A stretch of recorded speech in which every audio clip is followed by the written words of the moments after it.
When you're writing a joke, there are two rules that you want to think about. Comedy, number one, comedy is 9/10 surprise.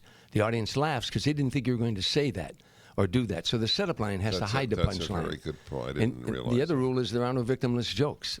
Who's the victim in the joke? Many years ago, Mort Saul, I met him. I was a new comedian. I'd been in the business 4 months. I snuck backstage at a club called Mr. Kelly's, and I knocked on his dressing room door, and I was nervous, and I thought his manager was going to open and run me out, and Mort Saul opened the door. He said, yeah. I said, Mr. Saul, I'm a new comedian. I just wonder if you'd give me some advice. Come on in. He talked to me for 2 hours before his next show, and I never forgot that. That's why I've always helped other comedians. But he said to me something interesting. He said, do you write your own material, Tom? I said, yes. He said, remember, they're wrong. I said, who? He said, they. I said, who are you writing about? They're wrong. Government, they're wrong. Airlines, they're wrong. Your mother-in-law, she's wrong. You're wrong. Somebody's wrong in this joke. And that's very interesting.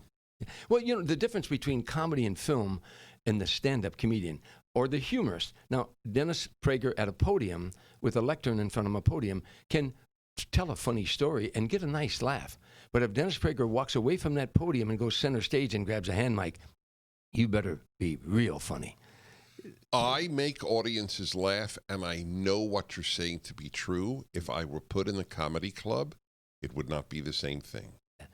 Yeah. In the middle of a serious speech, it's easier to make people laugh. That's right.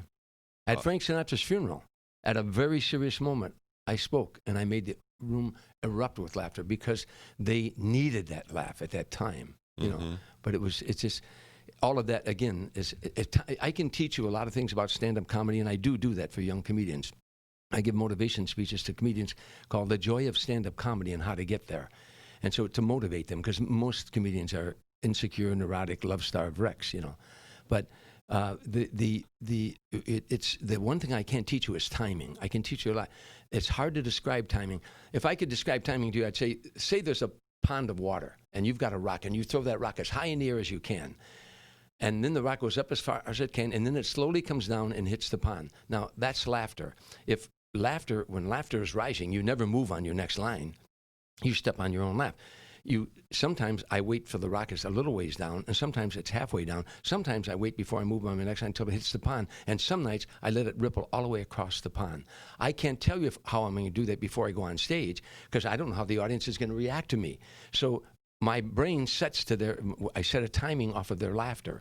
And again, I can teach you everything but timing. And if I did a 20-minute routine tonight at the Laugh Factory, and I did that same exact routine in front of 20,000 people opening for Frank Sinatra, it would take on a totally different dynamic because of the size of the crowd and the logistics of the room.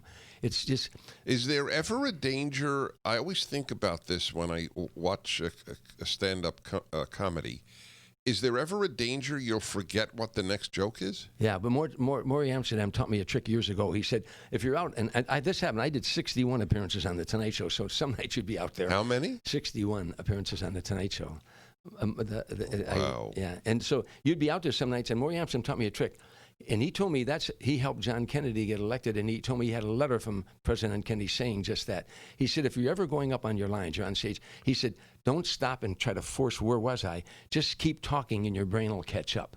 He said he taught John. And that works? It works. Sometimes if I was out there and I was going somewhere and I lost my train of thought, I would just keep talking. But anyhow, this is a wonderful room, and, you know, they should have... By the way, marijuana, it'll come back to you. He said that John Kennedy, if you remember the debates between Nixon and Kennedy, when they'd asked John Kennedy a question and he didn't have it right, he'd say, that's a very good question, Mr. Chairman, and let me say this about that. Just in those words, his brain caught up to the question, you know. Huh. And that happens with you?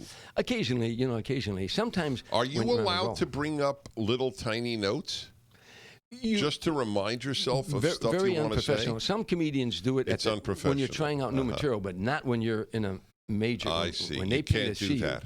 I mean, you can. See, a speaker can. Nobody cares if a speaker speaks from notes. That's right, yeah. I never like when speakers give a written speech. I mean, you might as well just hand it out. Yes. But I tell young speakers, of course you should make notes. Yes. Because there are points. I've given thousands of speeches. I could give a 5-hour speech without notes, but I always bring a few notes. People don't know it. That's usually written on the back of a business card. Sure. That's how. But it's a huge help to me. But you can't do that. That's my point. Well, I mean, you can, but bullet points. I do a 90-minute show called An Evening of Laughter and Memories of Sinatra. Sometimes I call it The Man Who Made Sinatra Laugh. And in a teleprompter that looks like a monitor, I'll have bullet points so I have continuity. I mean, I won't have the joke written out. First of all... No, of course not. That's what I meant. If you read a joke, it doesn't work. I tell anybody that's doing... If you're going to do a roast and you're going to read the joke, it's not going to be that funny. You've got to memorize the joke. Right, right. But bullet points will keep you in continuity. Every sentence has a beginning, a middle, and an ending.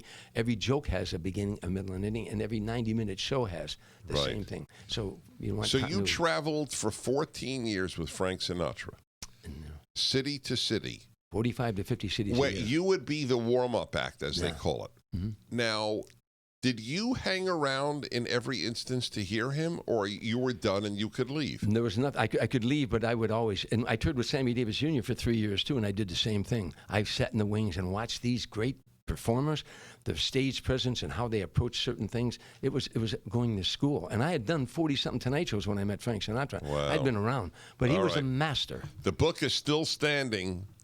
Tom Dreesen, Dreesen.